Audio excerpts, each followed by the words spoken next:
hoy empiezo el programa con la sección del mundo de la ilustración y voy a volver a lo que estaba haciendo al principio de los programas, y es hablaros otra vez de cómo se construyeron ciertos géneros, y me voy a centrar ahora en un género de manga y anime que ha sido súper importante, que la gente se piensa que empezó hace relativamente poco en los años 90, pero que tiene una historia que se remonta mucho antes. Y este es el género de las Magical Girls.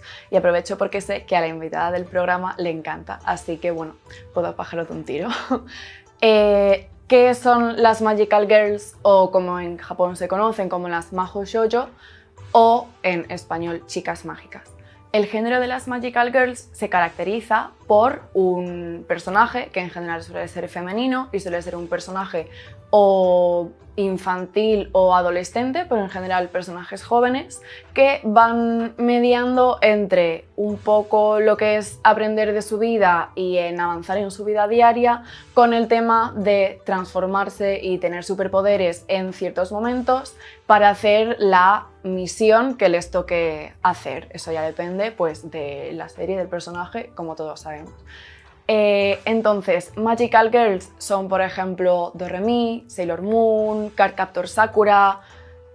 No es Magical Girl, aunque la gente suele ponerlo en el mismo saco, Little Witch Academia, porque, claro, un poco la condición de que sea una serie de Magical Girls es que haya una transformación, un elemento mágico, pero que todo sucede como en un día a día normal que conocemos, y puntualmente se transforman en Magical Girls.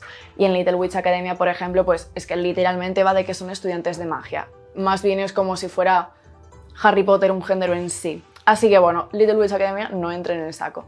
Y estuve investigando muchísimo sobre la historia de las Magical Girls, cómo es que empezó, si había alguna relación entre los temas con las historias que se empezaban a tratar, y encontré unas cosas súper chulas, especialmente en el canal de Crunchyroll, que podrá sonaros porque es una plataforma de anime y manga muy guay, y en su página oficial en YouTube, que es full en inglés, hacen un montón de mini documentales y tal de info de un montón de géneros distintos. Así que si os interesa en general el tema de anime y manga, echadle un ojo a eso.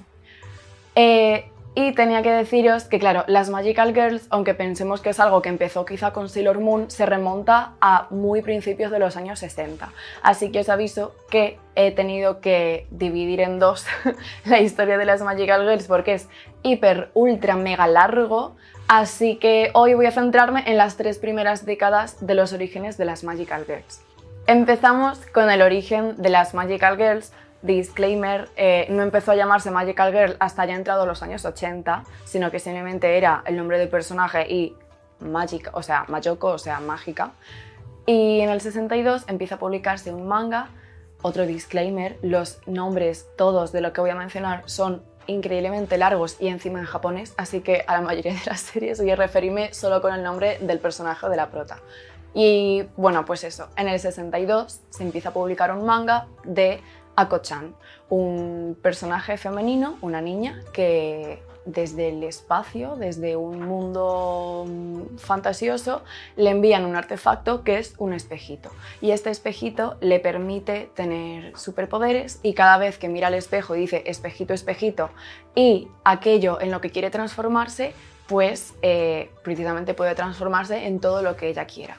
Además, fue muy importante no solo como pionero del género, sino porque además del tema del artefacto obligatorio que ya tienen como todas las chicas mágicas a partir de entonces, también aparece un personaje que es un gatito súper mono que se llama Shapiro, que es la primera, ¿cómo llamarlo?, sidekick, mascota, personaje acompañante animal que habla. Por primera vez en la historia aparece este tipo de personaje que, como sabemos a día de hoy, es algo súper común ya en este tipo de producciones.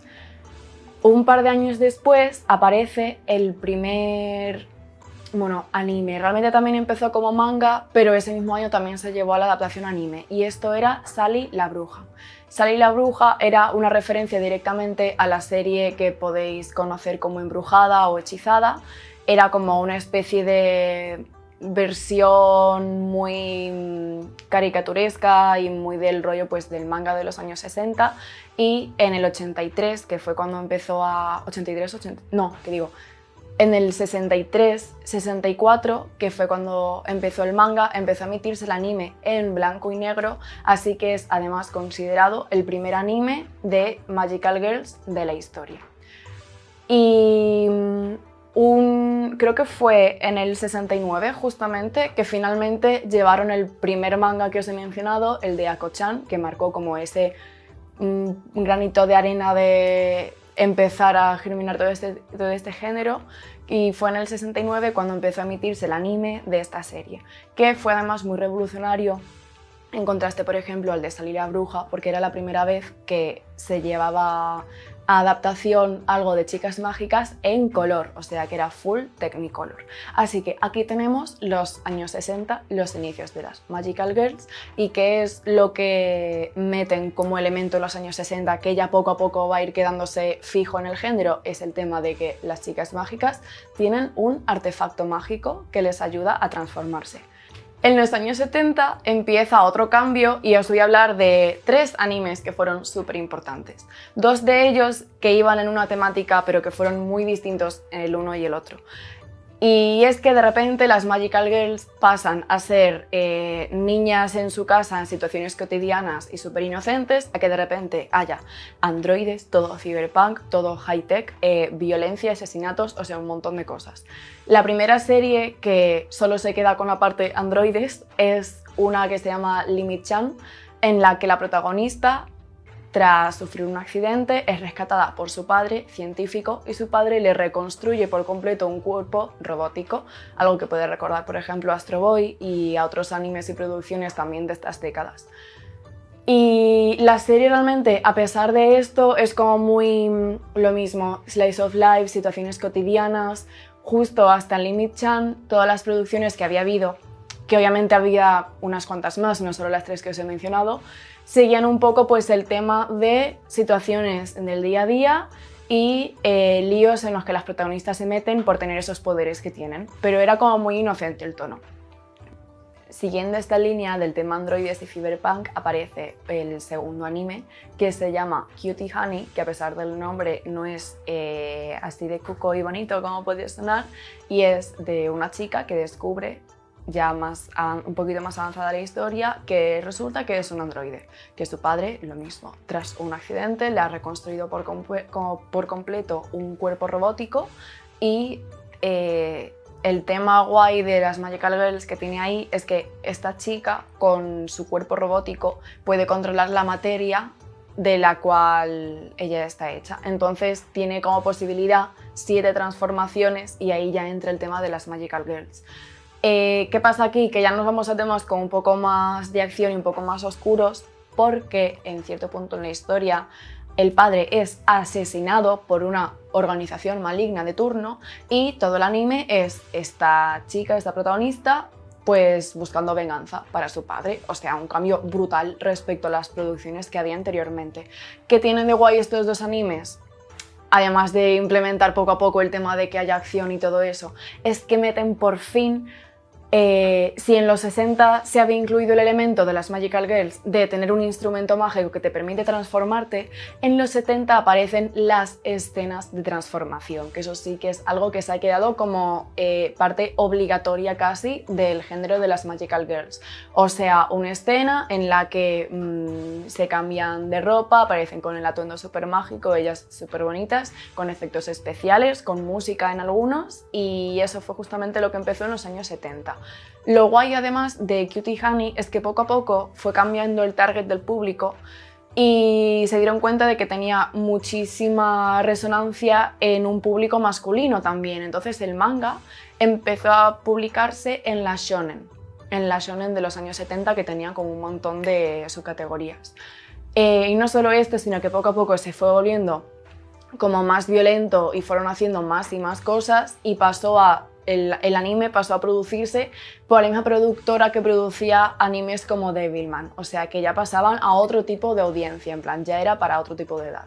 Y por último, en los años 70 quería mencionar a un anime que os va a sorprender quizá esto. Ya os he dicho que empiezan a meter temas con un poco más de aventura y de acción y combates y eso. Pero aquí hay una cosa de salto temporal. Si pensáis que Madoka, o sea, Puella Magi Madoka Magica, que ya os conté en uno de los primeros programas todo el proceso de cómo se hizo, si pensáis que es la primera vez que se metió el tema oscuro y dark en las Magical Girls, eso es mentira. O sea, lo que hizo Madoka fue deconstruir por completo el género. Pero es que en los años 70 apareció un anime, Mayoko Megu-chan, que se le adelantó a Madoka por 40 años. ¿Y qué pasó con Megu-chan? Que de repente era algo súper oscuro, súper dark.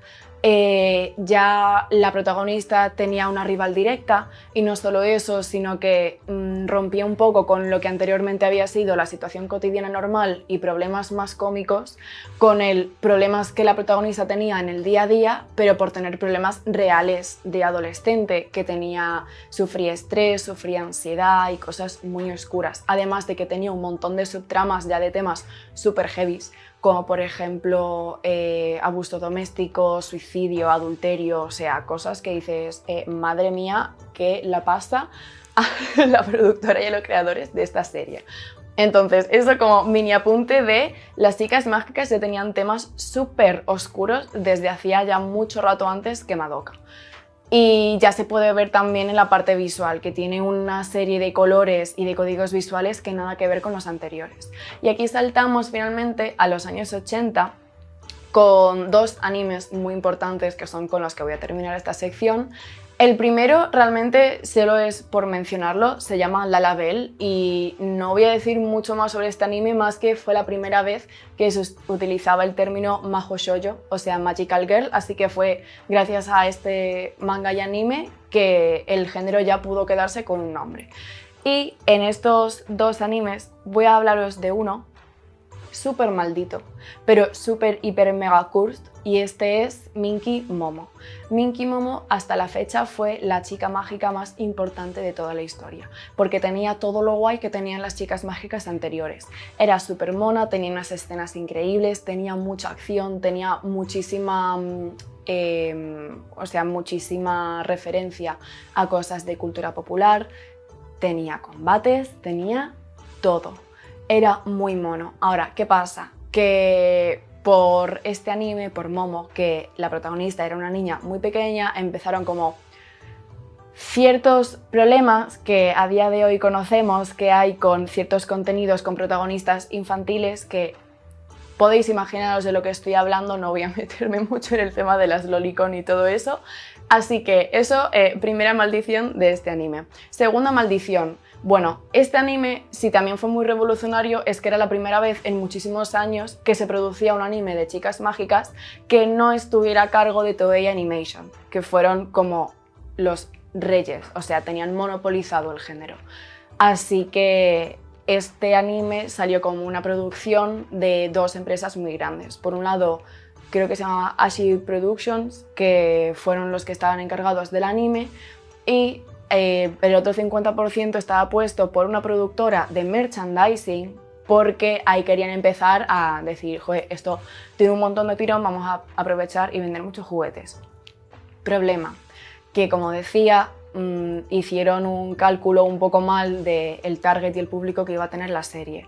Pensaban que todo el público iba a ser niñas pequeñas y ya está, y se equivocaban. Pasó algo parecido como con My Little Pony, que hay muchos fans de chicos, jóvenes y adultos.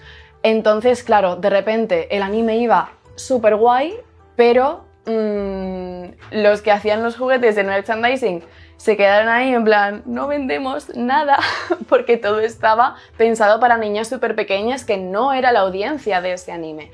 Así que, en un ataque de rabia, los productores del merchandising dejaron la serie, tuvieron una movida ahí gigantesca, y en el anime no quedó otra que matar a la protagonista. ¿Por qué? No lo sé, pero bueno, yo os he dicho que está súper maldita esta serie. ¿Qué pasa? Que este anime tenía por contrato una emisión de 63 episodios y a la protagonista la matan en el capítulo 48, porque Momo de repente se queda sin poderes y salva a una niña de ser atropellada por un autobús, y en su lugar pues ella es la que muere atropellada por el autobús. O sea, súper en plan súper oscuro. La misma protagonista tiene un funeral en el anime que dices, ¿en qué momento ha ocurrido todo esto? Pero bueno, fue por la movida que hubo realmente económica y de derechos y de 1000 millones de cosas por la otra empresa de merchandising. Intentaron recuperar un poco el hilo con esto, que tampoco les funcionó, porque metieron como una especie de subtrama de regeneración y resurrección y de no sé cuánto. Bueno, por poder podían hacerlo. ¿Qué pasa? Que ya con esto es como la gota que colmó el vaso. El 26 de mayo del 83, que fue el día, el domingo, en el que se estaba ya por fin emitiendo el último episodio de este anime, en el momento en el que este anime está en el aire, en Japón empiezan una serie de terremotos devastadores que dan lugar además a unos tsunamis que llegan hasta Rusia y Corea del Sur, que dices... Pero, escucha, fueron horribles, lógicamente, pero es que fue en el momento en el que este anime estaba en emisión. Bueno, horrible, un trauma, una maldición, totalmente. Y ya como último anime del que voy a hablaros, que también fue muy importante, no solo por el género, sino por otra cosa más, y es el anime del 83 llamado Creamy Mami. En Creamy Mami, la protagonista es una chica que recibe unos poderes porque se encuentra con un ovni y gracias a estos poderes, ella, que es una niña de 10 años, puede convertirse en un adolescente de 16. ¿Qué es lo guay de esto? Que, bueno, pues cosas del anime, I guess, que está ella tan tranquila haciendo sus deberes de heroína de 16 años adolescente, cuando de repente aparece en la tele y le piden que por favor que cante, y como ella está ya transformada utilizando sus poderes y luce pues cantante, empieza a cantar súper hiper mega bien y se convierte en idol. Entonces este anime fue pionero de una estrategia de marketing que se llama el Media Mix, en el que aprovechan dos productos que no tienen nada que ver, pero que uno es promoción del otro. Entonces empieza este anime en el que la protagonista, además de chica mágica, es una cantante y idol, y al mismo tiempo en vida real agarraron a una chica adolescente que también iba a convertirse en cantante de pop para que fuera la voz de la protagonista. Entonces esta cantante compuso e hizo el opening, le ponía la voz al personaje, empezaban a sacar un montón de discos y todo lo que es el merchandising de una cantante de pop adolescente, junto con todo el merchandising que salía del mismo anime. Y esto es algo en lo que fueron pioneros y cambió muchísimo la escena en ese tipo de producciones, porque más adelante aparecieron pues juegos de ritmo, videojuegos, un montón de cosas y otros tipos de proyectos que pueden sonaros, como por ejemplo Idol Project o Love Life. Pues que sepáis que todo esto viene de Creamy Mami. Y hasta ahí me quedo con la primera parte de historia de las Magical Girls, porque como decía, es súper largo, que sepáis que me he dejado un montón de títulos atrás porque es que no da el tiempo ni la vida, pero bueno, espero que os haya interesado y en el siguiente programa seguiré con la segunda y última parte de las Magical Girls, ya arrancando con los años 90, con un anime y manga que, como sabéis, me encanta, que fue muy importante y que ya revolucionó el terreno por mezclar el tema guay que tenían los anteriores con los Power Rangers. Así que en el próximo programa seguimos con las Magical Girls. Y ahora, para Charlita con Artistas, por el 20º programa, tengo el honor de hablar con una de mis ilustradoras y autoras favoritas, que es Laia López. Hola. Hola, ¿qué tal? Bien, encantada de estar aquí, hijo. Ay, jope, tía, de verdad que hilo. Es que aparte se han alineado los astros y es justo para el 20º programa, o sea, blessed. Qué honor, qué honor. Bueno, pues como te estaba diciendo antes, que el proyecto de las Royalty Witches me encanta. Lo tenía súper pendiente como lectura desde hacía ya un tiempo, pero como aproveché y estuve en Barcelona y me pude llevar la copia firmada, que ya lo he empezado y tía, qué pedazo de proyecto, de verdad. ¿Cómo ha sido, cómo ha sido que surgió la idea y sobre todo cómo es ser coautora de una novela? Es que no me imagino cómo es el proceso. O sea, la idea surgió hace bastante. Yo firmé el contrato de Royalty Witches a la misma que firmé el de Gleaming. Y pero era como, solo había los personajes diseñados, estaban Emma, Lilith, Kat y Kibibi. Y básicamente presenté a Norma, les dije, mirad, tengo estos personajes y en algún momento de mi vida, pues a mí me gustaría crear una historia con estas chicas. Me dijeron, vale, pues hacemos un contrato y buscamos luego alguna persona que colabore contigo, lo que sea, para escribir la historia y ahí os juntáis y sois un equipo y creáis una trilogía de Royal Tigris. Y fue como que la cosa retrasó un montón porque una cosa y otra tenía otros proyectos de por medio. Luego un día que me acuerdo que Alena me dijo, Laia, tengo una escena escrita de Royalty Witches, una idea de cómo es el mundo, por si la quieres utilizar o lo que sea. Y me pasó pues, un documento con varias escenas resumidas y me encantó. Y yo dije, una cosa, y si les propongo yo que, o sea, tenían que hacer una prueba varios escritores para ver qué estilo encajaba mejor dentro de lo que buscábamos para crear la historia del mundo de Royalty Witches. Y yo dije, le podemos mandar a mi editor y a ver qué le parece. Bueno, les encantó y desde entonces pues he ido trabajando con Alena, hemos quedado un montón de veces para hablar, o sea, de ideas, cómo organizar la trama, queremos que salga, cómo enlazarlo todo luego para el segundo y el tercer libro, porque una cosa es que sea una única historia, que sea más cortita, que sea solo un tomo, pero esto es una trilogía, entonces teníamos que planear bastante cómo iba a ser todo, ¿no? Pero ha sido súper chulo y con Alex, pues, yo siempre lo digo, compartimos la misma neurona, literalmente. Lo que ella piensa es como, justo le iba a decir yo y al revés lo mismo. Joder, qué guay. O sea, que fue originalmente... Es que yo recuerdo cuando por primera vez, que fue eso, hará 4 o 5 años, que subiste como unos bocetos de unas brujas porque te encontraste como unas capas francesas del siglo XVII o algo así, que me pareció chulísimo. Y claro, entonces ha sido de la idea original tuya, de tus personajes y tal, y que diste con Alena, que era en plan, vale, pues una escritora que ya puede llevar como a palabras toda esta historia que habéis terminado montando juntas, ¿no? Qué guay, en serio. O sea, fue que esto, estas de la corte francesa de no sé qué siglo, ahora mismo no me acuerdo, que era la que lleva Kibibi. Y dije, voy a dibujar un personaje con esta ropa porque me fascina, me flipa. Y lo hice y literalmente fueron como 4 días o 5 seguidos que estuve dibujando cada día con ella.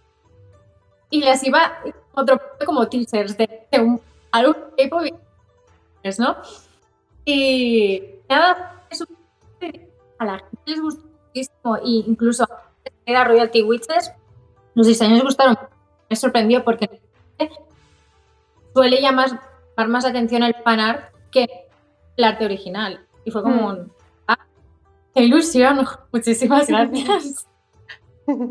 Jo, qué guay. Es que también quería preguntarte, porque claro, aparte de las Royalty Witches, tienes otros proyectos de los que eres autora y otros en los que estás trabajando. Y quería preguntarte porque, joder, me parece muy guay que siempre como artista, obviamente, como hay una conexión directa entre la visibilidad que tienes y hacer contenido de sagas y cosas de la que la gente es fan.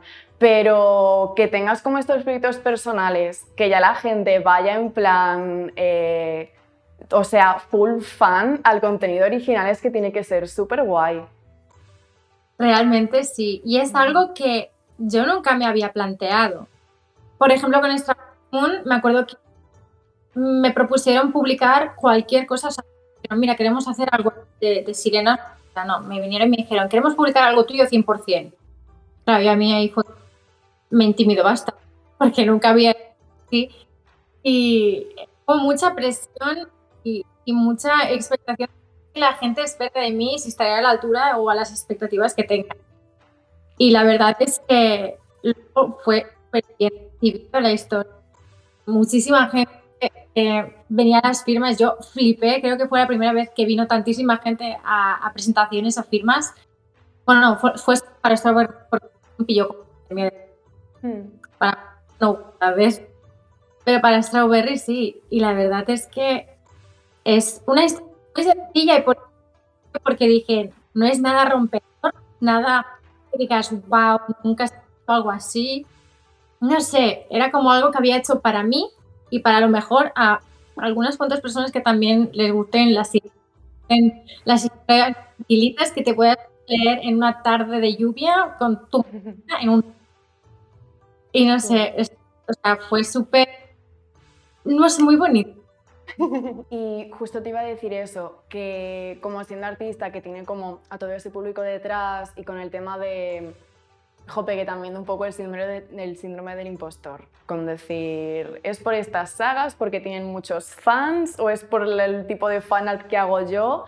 Pero yo creo que al fin y al cabo, algo que por ejemplo yo noto en tu trabajo que mola muchísimo es que no es que te pongas a hacer fanart porque sí, o sea, son cosas que ya partes de que te gustan muchísimo. Y yo creo que justamente al haber elegido un tema de mitología, de fantasía, con el tema de sirenas y de magia, que, jope, es que se nota que te gusta y ya se ve en tu trabajo, pues quieras o no, ya es como que te llevas a un grupo gigantesco de gente que también le va a interesar muchísimo.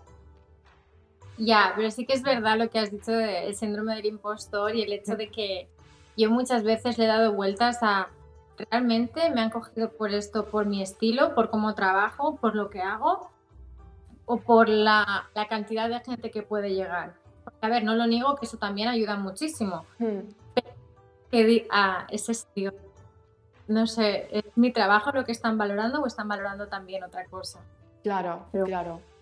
Sí, yo creo que también es un poco ese miedo que dices, ya partes de tener una audiencia, o sea, bueno, lo que comentaste el otro día por Insta y por Twitter, que estabas en Disneyland y que te paró un niño para pedirte un autógrafo. O sea, pero me dice, es que de hecho bajamos de una atracción y había una señora con un cochecito fuera a la salida de la atracción. Y me dice, perdona, ¿eres Taya López? Y yo, "Sí". Me dices que mi hijo está en la cola y que lleva buscándote toda la mañana. Y yo, ¿qué? Y, qué fue- fuerte. y le dije, bueno, nos podemos esperar porque realmente era el último día y ya lo habíamos visto todo. Y, y le digo, ¿cuánto le queda? Y me dice, bueno, están de y yo digo, bueno, estamos por aquí dando vueltas y nos ve luego lo que sea que nos para y tal. Y fue muy gracioso, porque nos fuimos por otro lado a otra atracción y al salir veo que se acerca un niño y llevaba la libreta porque había firmado en la libreta de todos los personajes de Disney el autógrafo aquí. Y se me para el niño con la libreta así. Y no me dice, hola. Y yo, ah, ¿eres Elías? Y me dice, sí. Y no me decía nada. Y yo estuve que decirle en plan, ay, jo, me alegro de verte, no sé qué. Y le dije, ¿quieres que nos hagamos una foto? Y él, sí, contento. Y yo, me voy a morir de amor. Que luego el padre ha subido la foto en Instagram y yo, ay, qué mono, de verdad. No Qué sé, fue muy monada. graciosa. No me esperaba que un niño tan pequeñito se hubiera leído Strawberry Moon y Blue Moon y me dijo que quería leerse, creo, también Royalty Witches y yo, wow. Fan total. Ay, qué mona, de verdad. Bueno, tío, eso es que ya eres full personaje Disney, porque si te tiene en la libreta de la firma de los personajes y además tú estás ahí, que te metan ya en la franquicia de las princesas. Ahí en el... sí, no. Ay, jope, qué monada. Pero sí, bueno, es que quería comentártelo porque me pareció súper wholesome eso que, a ver, yo entiendo lo que tú dices de ese miedo que dices, jope, ya cuando cuentas con una cantidad de números de audiencia que creo que lo comentaste hace unos años, que también comentaste el tema de la ilustración y tu carrera en una Japan Weekend en Madrid, de pues justo el miedo que acabas de compartir, de jope, es que sé que si hago algo significa que tiene como estas ventas aseguradas, entonces realmente es por mi trabajo o es simplemente por tener este perfil y tal, que entiendo también lo que dices, que una cosa no quita la otra, pero que bueno, que mola que tengas esa seguridad de que ahora estando centrada en proyectos personales veas que de verdad tiene esta recepción tan buena y tan positiva. Bueno, pues básicamente estoy organizando el pitch, que será una novela gráfica para presentarlo a editoriales estadounidenses y a ver alguna editorial allí quiere este proyecto, publicarlo, que, o sea, este es el contrato que yo tengo con mi agente, que es básicamente presentar un proyecto mío, una obra mía, a editoriales de allí y que me lo publiquen. Y luego a partir de allí es mucho más fácil venderlo pues a través de Europa o cualquier otro sitio, que no, por ejemplo, publicar algo en España es muchísimo más difícil que salga de Mm, España claro, o que sí, sí. salga de Europa en general o que lo publiquen en inglés. Eso es muy complicado. Mm, Entonces, voy a publicarlo directamente en inglés para que luego se traduzca a otros idiomas. qué guay. Jo, me parece también como, pues, inteligente. Porque Es que, claro, recuerdo, es que justo recuerdo por Twitter, cuando hablas de, cuando se hacen eventos, promos de firmas, de Strawberry Moon, de tus libros, y que siempre hay un montón, pero un montón de gente diciéndote, ¿cuándo van a empezar a publicarlo aquí? O ¿cuándo lo traéis aquí? O no sé qué. Y claro, es que ya hay una movida de editorial, de derechos, de distribución, de tal. Pero también quería decirte que me parece súper guay que empezaron a publicar Strawberry Moon y Blue Moon en Francia, que me parece ya un salto súper guay y que ahora van a sacar también las royalty wishes ahí, ¿no? totalmente, totalmente. O sea, yo primero flipé y cuando me invitaron para ir a las firmas de la Feria del Libro Infantil en Francia, dije, no sé si va a venir a no sé cuánta gente me conoce aquí, pero bueno, si se presenta yo, contenta ya. Y hubo bastante gente, o sea, me sorprendió muchísimo.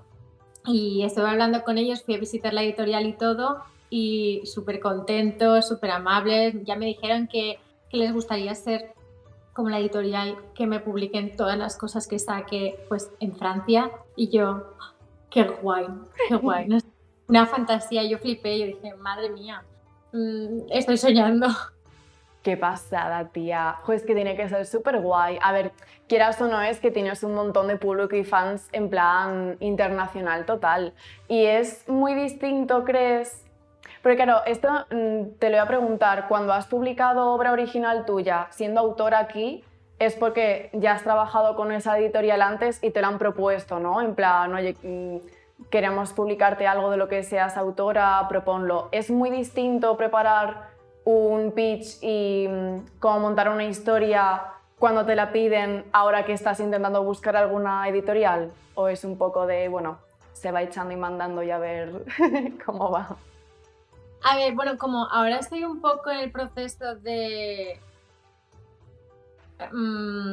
escribir la historia y organizar los personajes y aún no tengo ni, por ejemplo, las páginas de muestra de cómic que tengo que hacer para presentarlo editorial, pues no lo sé. Pero, por ejemplo, en mi caso ahora mi agente me ha dicho que tiene en mente a quién quiere presentárselo. No me lo ha dicho y yo estoy aquí muriéndome de la curiosidad porque es en plan, quiero saberlo. Es muchísimo trabajo. Bueno, es que tengo mucho tiempo, no tengo fecha límite para preparar esto y puedo dedicarle el tiempo que quiera y si tengo que hacer pausas, que las hago, son necesarias y porque llega un punto que digo, me he saturado de esto, voy a hacer Claro. otra cosa, se me nubla la mente. Tengo mucho tiempo y puedo tomármelo con calma, no pasa nada, no hay fecha límite, fecha de entrega y no se va a morir nadie si no entrego esto tal día del mes. Yo, si es un proyecto que ya viene desde la editorial, que me lo presentan y me dicen, mira, tenemos este proyecto tal, ellos ya tienen hecho el anual de cuándo van a entregar la cosa y cuándo se va a publicar y es un poco más que yo me tengo que adaptar a ellos y, a ver, siendo realistas, los timings en las editoriales españolas son muy justitos. Hay muy poco tiempo para hacer las ilustraciones, en mi caso, porque con, no sé si es que planean las cosas con poco tiempo de antelación, o luego ellos se quedan muchísimo tiempo para editar lo que sea, para la producción de las cosas y promocionarlo y todo. Pero yo me acuerdo que cuando empecé, a lo mejor tenía un mes para hacer un libro. O sea, un libro, por ejemplo, pero era ni comparación con lo que hago ahora, pero por ejemplo con La diversión de Martina, que era una serie de, no sé si han sido 8 libros, pero creo que en un año o dos, año y medio o así, o no, 2, hice los 7 libros. Joder, tía. Sí, producen de una forma muy rápido, o sea, muy seguido todo, que me acuerdo que la gente decía, Dios, Day, acabo de ver otro libro de Martina, pero acababas de sacar el anterior y yo, ya, es que esto va muy rápido, va muy rápido. Qué Y esta fuerte. producción va rapidísimo, que también lo entiendo porque quieren aprovechar que, por ejemplo, esta chica Martina, que es, bueno, youtuber, tiktoker, estaba en su momento de auge, de que tenía muchísimas views y muchísimas cosas, y era famosísima, y querían aprovechar pues las ventas, eso yo lo entiendo también. Claro, es como que todos tenemos que correr entonces. Pero tía, qué fuerte, o sea, un mes para un libro. Es que recuerdo cuando hablé con Judith, que me dijo que cuando hizo... Vale, entiendo que a lo mejor hay unos times que sean un poco más justos, y justo recuerdo que me comentó la comparación entre tiempos de España y el mercado en Estados Unidos, que en España quizá tenía 2 semanas, suponte, para hacer una portada, y en Estados Unidos le daban 3 meses. También Totalmente. es porque en Estados Unidos en las editoriales hay como otro equipo artístico distinto, dirección de arte, mucha supervisión de detalles y tal, entonces tienes como un feedback muy detallado, y entiendo que pues en Españita no pasa siempre. La verdad, esto lo agradezco mucho, que tengan un equipo tan amplio y de que haya una persona que se encargue, por ejemplo, del título, luego la maquetación de la portada, que no sea la misma que la maquetación de dentro del libro. Yo que sé, dirección artística, que yo me acuerdo en Strawberry Moon, la portada, el diseño de la portada, lo hice todo yo. Una persona que estaba especializada en maquetación de la cubierta, pero no, vamos, entiendo que su especialización era quizás para otro tipo de libros. Strawberry Moon es un libro, es infantil, es infantil, entonces lo que me proponían era como, yo esto no lo veo para nada. Y claro, para no perder tanto el tiempo dije, voy a buscar yo la tipografía, voy a organizar yo a ver cómo divido las cosas en la cubierta y en el lomo, el diseño y todo. Y eso sí que lo acabé haciendo yo. Y es como, sé que en Estados Unidos, por ejemplo, o en otras editoriales, iba a decir más grandes, pero no. En Estados Unidos no necesariamente. En Estados Unidos sí que hay gente especializada y dentro de, o sea, ya meten tu libro en juvenil y hay una persona especializada en diseño de cubiertas juveniles, sabe que queda, que encaja mejor y luego en los escaparates, en las librerías va a llamar la atención. Claro, sí, total. Es que al final es lo que dices, como ese contraste entre, yo es que de todo el tiempo que llevo haciendo tu trabajo sé que estás sin parar, pero sin parar de hace mucho, y entiendo también que es que se te juntan proyectos, que aparte yo estoy un poco también como viviendo esa etapa de me sienta mal rechazar proyectos, pero tampoco sé a qué punto puedo seguir gestionando tanta cosa en paralelo, socorro.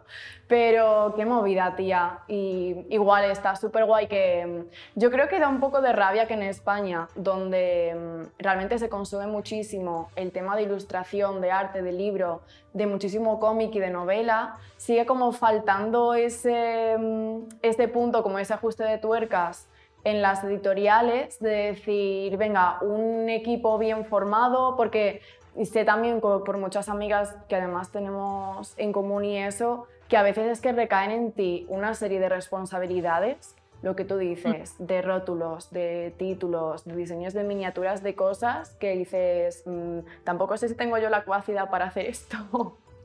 Es como, yo escogí lo que yo creía que quedaba bien, pero es que a lo mejor una persona que sabe y ha estudiado sobre esto, sobre diseño gráfico, me hubiera dicho, esto no va a funcionar bien porque tal, no sé qué.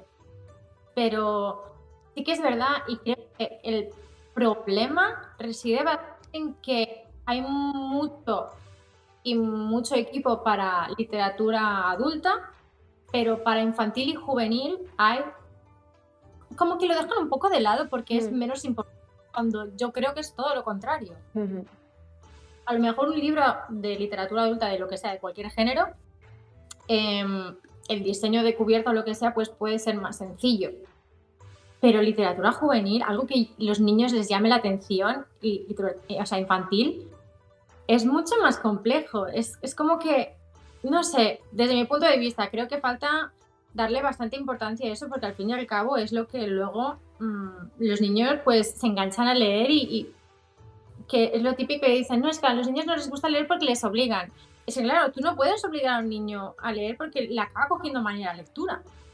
Estas formas para, no sé, poder enseñarles de que leer pues es disfrutar, no es como una obligación del cole que te han puesto en plan, ahora tengo que hacer deberes. No Total. sé. Sí, sí, Mm. sí. No, es verdad, ahora que lo dices es 100% cierto, porque, jope, yo recuerdo hablando con un profesor que se dedica al mundo de libros para prelectores, o sea, nenes de menos de 3 años, y la gente como que mira muy por encima del hombro este tipo de ramas dentro del tema de la literatura, y es justo al contrario, porque desde el punto de vista editorial y comercial, es que es lo que más se vende con diferencia. O sea, para niños de cualquier edad hasta preadolescentes, es que se leen y se producen una cantidad de libros. Bueno, lo que tú has dicho, que en 1 año y medio, 2, salieron 7, 8 libros de Martina. O sea, es que es otro ritmo totalmente distinto. Y además creo que falta ese punto de, ¿cómo decirlo?, que parece que no se ven en la misma liga a los autores de cómic o a los ilustradores que están en el tema juvenil e infantil, a los que están, por ejemplo, en cosas como más temas de adultos, de superhéroes incluso, pero, tío, es que cada cosa tiene su complejidad y que tengas que ir a por cosas, no sé cómo decirlo, que solo porque no haya temas adultos serios, entre comillas, no significa que no tenga todo un proceso súper complicado de entender ciertos temas y de, jope, que es un trabajo también que eso, 100% respeto como para todos los demás, por favor. No, sí, sí, totalmente, totalmente. Y es lo que decías, yo hubo un punto que al principio cuando comencé, bueno, yo siempre he estado trabajando en literatura infantil y juvenil, pero estuve como trabajando, ilustrando 4 libros a la vez. Que ahora retomo lo que has dicho tú de que estás en el punto de, ¿puedo rechazar este trabajo o no? No sé hasta cuándo me va a venir otra oportunidad. Pues yo estaba en eso también y llegó el punto que digo, es esto, me quedaba hasta las 5 de la mañana trabajando porque tenía una fecha de entrega al día siguiente y me daba miedo, a mí me da mucho pánico. Yo siempre he sido de las de que en el cole suspender o sacarme las notas me daba miedo. O sea, no por ningún motivo, ni porque en mi casa me riñeran ni nada. Es como que no, no quería sacarme las notas. Era como, wow, no. Entonces, como pega, digo, no, no, no, no, no, no puedo hacer esto, no puede ser. Entonces, como que llegaba a mis límites y todavía más para poder llegar a la entrega. Que luego pasaba lo de siempre, de que pasaban 2 semanas y aún me estaban como pidiendo otras cosas y yo, pero esto tendría que haber estado acabado ya cuando lo acabé. ¿Por qué me lo sigues pidiendo? Entonces, cuando yo veía que tenía mucho más tiempo en realidad, lo que claro, en las editoriales yo entiendo que también, pues no te lo dicen, a ti te dicen una fecha, pero la fecha real la saben ellos. Claro, Pero es sí, eso sí. de que yo no recomiendo lo que hice yo, la verdad. Lo de trabajar en 4 libros a la vez fue la peor decisión de mi vida real. Ay, pobre.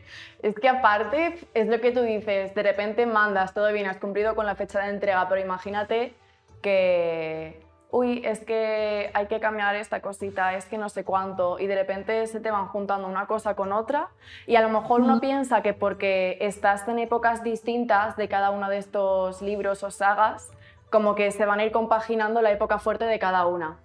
Pero pasan estas cosas de editorial que de repente hay que ajustar fecha de uno y también hay que ajustar fecha de otro y de repente como que todas las fechas importantes se te van acumulando y empieza como a caerte la gotita de sudor en plan, no puedo más. Y esto me he dado cuenta de que cambia mucho la cosa cuando tienes a gente. Cuando no hablan contigo ya directamente, sino que tienes una persona intermediaria que negocia por ti, que hace, pues, con mi agente le decimos el policía malo. Mi agente Brit es el policía malo y es quien realmente dice, no, mi cliente no puede hacer esto porque es unas fechas, o sea, es impensable que llegue a las fechas de entrega que me estáis diciendo, no sé qué. O, por ejemplo, si piden que se hagan retoques de cualquier ilustración o lo que sea, pues eso hay un fee extra que hay o sea, que tienen que pagarte. ¿Qué Total. pasa?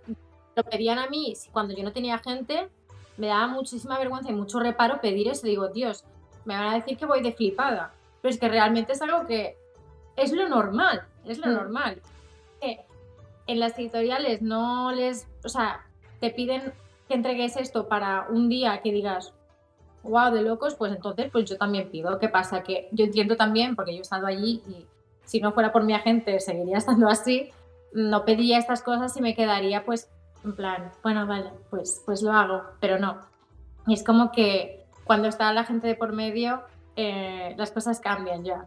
Como que te Claro. toman más, dicen, ay, vale, esto va en serio. Vale, hay una persona que nos está diciendo las cosas. Es que también da un montón de rabia esto de... Yo creo que con un poco también de falta de info, porque entre ilustradores y entre artistas como que somos plenamente conscientes de todas estas cosas. O incluso cuando recién empiezas y abres un tablero de comisiones. Y yo recuerdo de hablar con algunas amigas diciendo, es que ¿sabes qué pasa? Que ahora estoy en un proyecto y me han mandado unas cosas con unas fechas y con unas exigencias que no puede ser por lo que me están pidiendo. O lo que tú dices, que hay algo a lo mejor un recorte, un cambio, te piden, mira, no cambia la escena o lo que sea, eso también es un extra, o sea, son más horas de trabajo de las que te están pagando.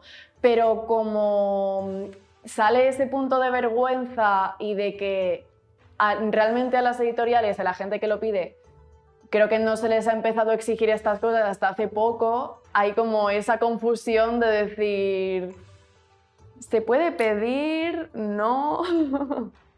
Por no les importa y dicen, claro, ningún problema, pero está la duda de, buah, ¿se va a romper la relación esta de confianza que tengo con mi editor o quien sea que estoy hablando de la editorial? ¿O me van a entender? Porque ha llegado un punto que has tenido, bueno, yo he tenido tantas experiencias con otros editores y con gente con quien he trabajado que he pedido alguna cosa así y me han tomado como, no, no te vamos a pagar porque es que se nos sale del budget, tío. Vale, pues lo siento. Y te hacen sentir como que es que les estás pidiendo el cielo. Que digo, tampoco estoy pidiendo nada del otro mundo. Claro, claro.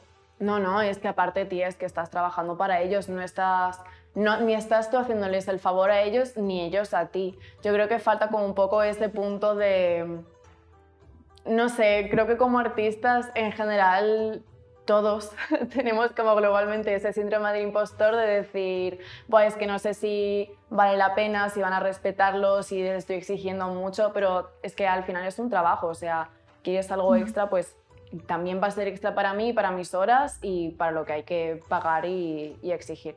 Que nos falta ese punto de perder la penita y la vergüenza. Y luego te paras a pensar y lo que cuesta los materiales y las cosas que utilizamos para dibujar. O sea, ya no digo material de arte tradicional, por ejemplo, arte digital, lo que cuesta una tablet. Sí, Y eso no es normal. total. O sea, una tablet que funcione bien, no solo la tablet, sino el ordenador que rinda lo suficiente como para los archivos grandes en los que vas a trabajar. Programas que utilices, el tiempo que dedicas a hacer búsqueda de lo que te piden, porque yo en mi caso me dedico mucho más tiempo buscando información e inspiración que no haciendo la cosa. Porque hasta que yo no tenga en mi cabeza claramente la imagen de lo que quiero hacer, no me va a salir nada. Claro, sí, sí, sí. Entonces, cuenta todas estas cosas también a la hora de valorar tu trabajo, que no es solo el tiempo que le estás dedicando, sino las horas de luz que estás gastando, porque a costa la cosa fatal. Es como muchísimas cosas a tener en cuenta que al momento no pensamos en ello, pero hay como un montón de factores. Total. Sí, yo por ejemplo me ha pasado con algunos trabajos, es que al final somos creadores de contenido. O sea, no es que vas a una oficina, cumples con un trabajo que pueda ser un poco más automático de seguir una serie de instrucciones y punto. Es que sacar contenido, lo que tú dices, el proceso previo a ponerte con la ilustración o con la imagen, de hacer el research, de encontrar las referencias, de plantearte la composición y el tipo de imagen que quieras hacer, a mí eso, te juro, que me agota. Tipo, a lo mejor puedo estar 2 horas buscando contenido, referencias, planteándolo incluso algunos bocetos, y esas 2 horas me agotan más que si estoy 11 horas seguidas coloreando una ilustración. Pero una diferencia abismal, en serio. No, totalmente, porque es que es eso, es empezar desde cero y tienes que buscarlo todo. Luego lo que dices de pasar a limpio quizás y colorear es un proceso mucho más automático. Yo he dado cuenta en el curso que he hecho de ilustración para principiantes en 21 Draws que, claro, yo tenía que explicar y en la parte que estaba pasando a limpio y estaba coloreando, digo, ahí es que no tengo nada que explicar. O sea, poco más de lo que la gente ve en el vídeo, porque es todo muy automático y es un poco, pues, a ver, que puedes aprender, sí, a cómo hace el render y cómo hace las sombras y qué pincel se utiliza, pero la parte teórica de cómo hacer una composición, cómo encontrar referencias, cómo utilizarlas, es muchísimo más trabajo que no lo otro. Totalmente. Sí, sí, sí, sí, o sea, es que no hay punto de comparación. Y me parece muy guay también eso que dices de cuando los artistas son principiantes y empiezan a buscar información y se obsesionan con el tema de ¿pero qué pinceles usas? ¿Cuál es tu proceso? Tal. Yo recuerdo de un ilustrador japonés, que es que ahora no me acuerdo el nombre, pero bueno, el tío es un crack que hace un montón de cosas para Miku Hatsune, así que amamos. Y hablaba, hablaba del tema de... También pasa mucho que con el digital tienes 20.000 millones de herramientas a tu alcance y puede ser como un poco abrumador el decir con cuáles me quedo. Y también es muy importante el tema de, vale, tener ubicado qué es lo que quieres hacer, en qué orden va ese proceso, pero a partir de ahí es automático, pero totalmente. Lo que falta es pues todo el background de, vale, construcción de imagen, referencias y un montón de técnica que tienes que desarrollar, obviamente. Que una vez tienes como ya organizado o en orden tu proceso de creación o realización de una ilustración, ya esa parte ya queda bastante cubierta. Yo, por ejemplo, utilizo los mismos pinceles para todo y son como 3, 4 pinceles a lo mejor. Para line art solo tengo uno y además me pincel y no sé dibujar. Yo digo, no me sale nada. O sea, no me sale, pero porque no estoy acostumbrada también. Claro. Pero es como, tengo ese pincel guardado encantado por si algún día le pasa algo a mi ordenador de que no se vaya nunca. Sí. Y es eso. Y para lo demás, utilizo los pinceles que vienen by default en el programa de Clip Studio, que van súper bien. Es eso también. Depende del estilo de colorear de cada uno. El mío, sí, vamos, comparado con otros que tienen muchísimo más detalle y muchísimo más trabajo de sombras y luces, el mío es, bueno, yo creo que es un estilo muy plano, muy sencillito a la hora de colorear, eso sí. Bueno, también son procesos. Yo te iba a decir que una de las cosas, creo que alguna vez te lo he comentado, pero, o sea, como te decía, que llevo siguiendo tu trabajo años. De hecho, te mostré el otro día el chaneol que tengo en el móvil, o sea, Tesoro Nacional. Y algo que he notado muchísimo, creo que ha sido en los últimos 3 años o así, desde que salió Gleaming, fue que aunque tengas un estilo que quizá de coloreado sea un poco más automático, como dices, tienes una capacidad de hacer unas construcciones de luces y sobre todo de tener una profundidad en las ilustraciones, es que ¡buah!, queda increíble, tía, en serio, has mejorado una barbaridad. Ay, jo, gracias. Gracias que haya salido el Robin Hood ese ahí de fondo, porque es el Robin Hood de 6 dedos. O sea, no me di cuenta de que tenía 6 dedos hasta que lo subí. Y no lo voy a cambiar porque se ve que ha gustado mucho que tenga 6 dedos y la gente quiere comprar la print del Robin Hood de 6 dedos. Y yo, vale, pues la haremos así. De verdad, yo lo veo. Ahora cuando veo Gleaming, por ejemplo, que fue hace 4 años, creo. Sí, van a hacer 4, me fijé el otro día. El cambio de hace 4 años ahora es increíble. No hay color. También porque lo que más he cambiado o evolucionado es el line art. Es como que ahora es mucho más ligero, es mucho más suave. Antes mi trazo era como más agresivo, menos seguro. Creo que también es menos seguro y ahora es como que es más fluido. Trabajo con más fluidez, me es más fácil trabajar haciendo formas o composiciones o lo que sea. Y de hecho ahora estoy preparando, bueno, no, aquí va un spoiler. Es que no me aguanto, no puedo no decir spoilers. Bueno, Ella. estoy preparando, o sea, no tengo contrato firmado ni nada, pero está en mente y es algo que quiero que salga y es como un Gleaming 2, vamos, digamos. porque ha habido muchísima evolución y yo creo que ya pasó ahora y tengo muchísimas ganas de que salga y tengo mucho material porque me he puesto a organizarlo y tengo muchísimo material que poner en un libro de que tenga pues una Mm. compilación de todas las cosas que he ido haciendo hasta ahora desde que salió. Jo, tía, normal. Es que han sido, eso, van a hacer 4 años, o sea, material tienes muchísimo y aparte que han sido cuando justo empezaste a sacar ya cosas tuyas publicadas que tiene que hacer. Yo creo que también hay como mucho cambio cuando empiezas a crear cosas de tu propia autoría y empiezas a investigar mucho en crear un mundo, crear unos personajes, quieras o no, empiezas como a hacer una biblioteca mental de herramientas visuales y eso te lo vas implementando a tu estilo totalmente. A mí me ha pasado cuando empecé a probar a hacer algunos cómics sueltos hace un par de meses que empecé, que de repente es que siento que ha cambiado mi estilo y evolución artística total. Porque yo creo que pasa un poco eso, que pasas de hacer quizá más fan art y cosas para alguna saga o comisiones puntuales y de repente empiezas a hacerte como una biblioteca visual de cosas que te interesan, que tú quieres implementar en las historias que estás escribiendo y tal, y, o sea, una diferencia gigantesca, o sea, blanco y negro total. Sí, sí, y se nota porque cuando tienes fanart ya lo que, vamos, quieres hacer fanart, digo, Hmm. tienes ya el creado con su ropa, sabes su personalidad y todo, entonces como que esa parte ya la tienes hecha y lo único que queda es tú, pues, eh, recrear este personaje o meterlo en una situación o en lo que sea de la ilustración y dibujarlo. Pero cuando creas un personaje desde cero, tienes que hacer todo este proceso tú y pensar en cómo es el personaje, qué personalidad tiene, cómo Hmm. actúa este personaje para luego transmitirlo a la gente y que se entienda que este personaje es de esta forma. Es muchísimo más trabajo y luego se nota.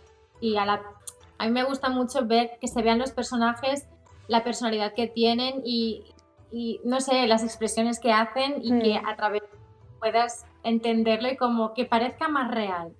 Sí. Entonces, eso y es algo en lo que trabajo constantemente. Y se nota muchísimo.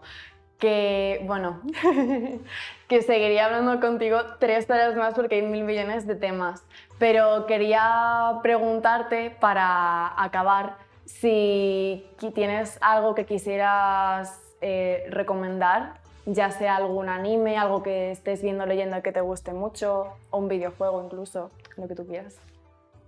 Oh, mira, de videojuego, justo hace nada he empezado a jugar a Hades, porque vi una chica que sigo que hace fanart de Hades y dije, no sé de qué va el juego, pero me está fascinando las historias que está contando a través de su fanart. Dije, bueno, además estaba rebajado y dije, es el momento, es una señal. Ahora. Y la verdad es que el arte incluso es precioso y las historias y las interacciones entre los personajes y los diálogos de dentro del juego son graciosísimos. Me ha encantado. Hace unos días que no juego tanto, pero estuve como una semana sin parar. Ya que recomendar. Y de animes que esté viendo ahora, bueno, me he empezado ¿cómo se llama? Akebi Sailor Uniform, que lo he empezado No lo he porque me ha escuchado. parecido precioso. Digo, yo soy mucho de, veo un estilo bonito, voy a mirar de qué va.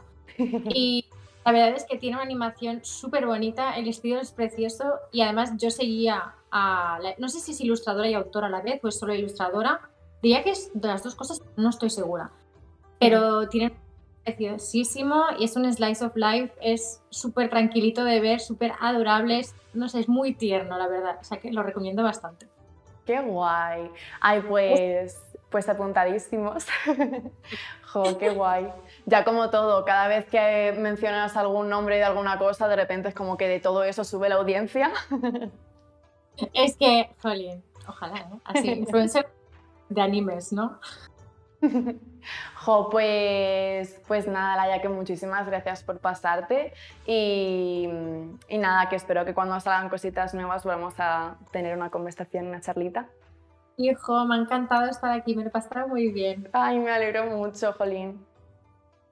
Bueno, pues nada, seguimos hablando y de verdad muchísimas gracias por pasarte y que vaya muy guay y que no te pegas muchas palizas trabajando, por favor. Es que no. Gracias. Bueno, Que vaya. jo. Bye, bye. Chao. Y acabo el programa de hoy porque tengo unas ganas de recomendaros un webtoon con el que me he vuelto loca, pero loca de verdad, de estar leyendo sin parar. Y este webtoon es Lord Olympus. Si os gusta el drama, pero el drama en plan entretenido, ¿sabéis? Pues eso, si os gusta el drama, la telenovela, el mamarracheo y además la mitología griega, este webtoon tenéis que leéroslo. Bueno, empezó como webtoon no sé hace ya cuánto, pero solo os digo que sigue en proceso de producción, pero va por el capítulo 190 y yo empecé a leérmelo pues hará una semana. Creo que empecé a leérmelo el jueves pasado y estaba como, bueno, sí, porque me lo han mencionado, a ver qué tal, no sé, empecé a leérmelo, mira, no paré hasta llegar al último, al 190 y ya estoy, te lo juro, que me muero porque la autora empiece otra vez a producir y actualizar el webtoon porque, en serio, obsessed. ¿Y de qué va este webtoon? Lord Olympus es un retelling del mito de Hades y Perséfone. Es una historia increíble, maravillosa.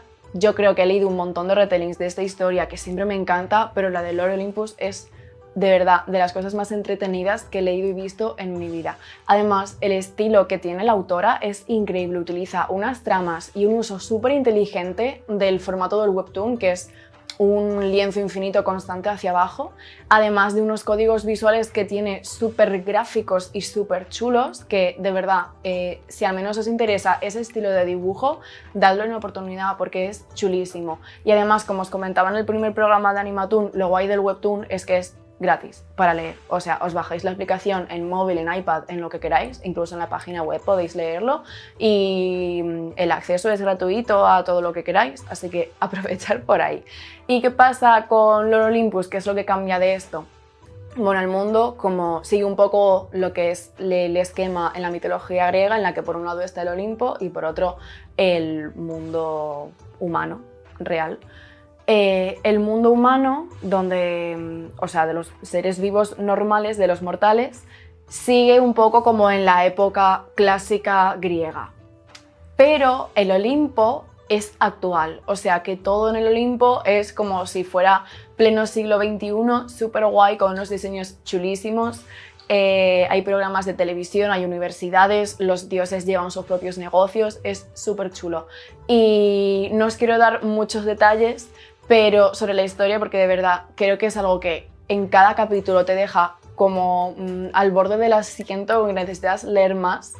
Pero básicamente es eso, la historia de cómo Perséfone consigue separarse un poco de su madre, en este caso, por ir a vivirse al Olimpo y empezar una carrera universitaria, que es increíble, y cómo a raíz de X sucesos y por los eventos y fiestas que suelen hacer los dioses, termina conociendo a Hades, que es el personaje con más banderas verdes, con más green flags del universo, o sea, va a terapia, tiene perritos, no se lo tiene creído a pesar de ser el rey del inframundo, es chulísimo.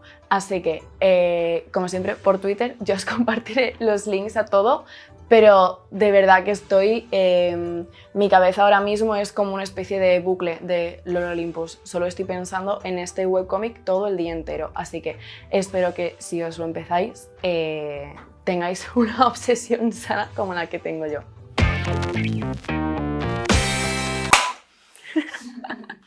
Me da un susto cuando da esas palmadas tan fuertes. Con la línea de las producciones de la época, pero... Shiro, por favor. Mi gato empezó a rascar la impresora. Shiro, bájate. Mucho era grabar en mi casa y que mi gato no hubiera hecho una aparición, aunque sea por ruido, ¿eh? Retomamos. Le había como reconstruido un cuerpo y todo eso. Tío, ¿qué le pasa a este gato hoy? En serio. ¿En serio? Pues se mete a la arena. ¿Te la hace caca? Shiro, de verdad. Esto es culpa vuestra porque ha pillado confianza con vosotros.